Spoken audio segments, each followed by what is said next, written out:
माझ्या जगण्याला सुगंधित अर्थ प्राप्त करून देणाऱ्या सर्व महामानवांना मी सर्वप्रथम विनम्र अभिवादन करतो।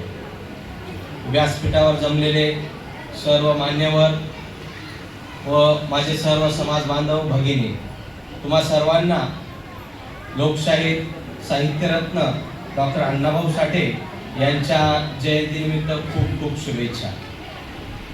खरे तर आजची जी ही जयंती आहे ती खूप नेटाने पार पडत आहे। आपल्यातला जो जोश दिसत आहे ते अतिशय उत्तम आहे आणि आत्ताच आपल्या सरांनी बोलल्यासारखं आपल्याला कुणीतरी जागं केलं हे पण तितकंच महत्त्वाचं आहे। आपल्याला कसं आहे, सध्या जिकडे तिकडे आपल्याला ट्रोल केलं जाते, करू द्या, करणाऱ्याला करू द्या। एक जुनी म्हण आहे, हसतील त्याचे दात दिसतील, दिसू द्या, जाऊ द्या। आपल्याला तसंच त्यांचं ऐकायचं आणि आपल्याला पुढे जायचं आहे एवढं लक्षात ठेवायचं आहे। सर, सोशल मीडियावर सध्या मुखेडकर साहेब सध्या खूप काही बोललं जातं। मला फक्त एवढं सांगायचं आहे की त्यातला एक प्रश्न कायम असतो त्यांचा की अण्णाभाऊ साठेंनी मातंग समाजासाठी काय केलं। तर मला त्याचं उत्तर एकच द्यायचं आहे की अण्णाभाऊ साठे यांनी त्यांच्या लिखाणामध्ये पर्टिक्युलर एका समाजासाठी काहीच लिहिले नाही। त्यामध्ये गिरणी कामगाराला, कष्टकऱ्याला, शोषिताला, हे श्रमिकाला यांच्याबद्दल व्यथा मांडलेली आहे। हेच अण्णाभाऊ साठेचं लिखाण त्या सरकारला वेठीस धरलेलं आहे। हेच अण्णाभाऊ साठेने केलेले कार्य आहे।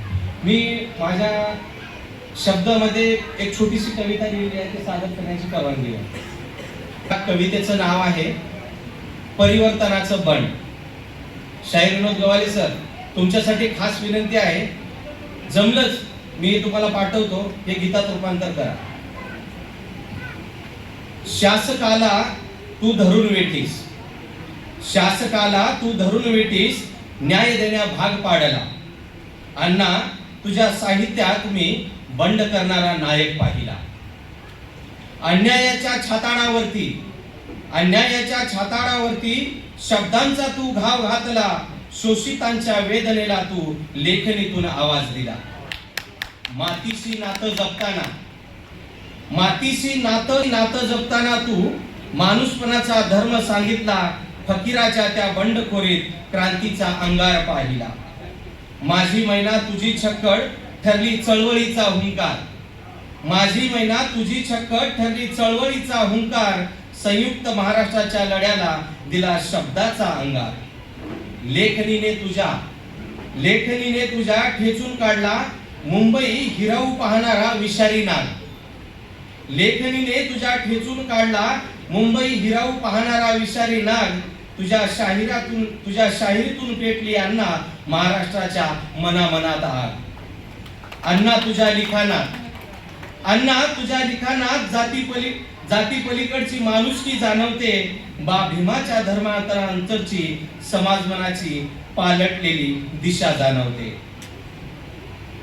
बुद्धाची शपथ कथा सांगते परिवर्तनाची ती नवी वाट। बुद्धाची शपथ कथा सांगते परिवर्तनाची ती नवी वाट। तुझ्या लेखणीतून माणसात उभी राहिली समतेची पहाट। अण्णा, तुझ्या हयातीत अन मरणानंतरही झाले अनेक शाब्दिक वाद। अण्णा, तुझ्या हयातीत अन मरणानंतर झाले अनेक शाब्दिक वाद। वाचून तुझे साहित्य वार करणारेही पेरतील तुझेच विचार। ज्यांनी विरोध केला, आता सध्या विरोध करतायत, करू द्या। ज्यांनी विरोध केला तेही करतील तुझ्या साहित्याचा प्रसार अखंड।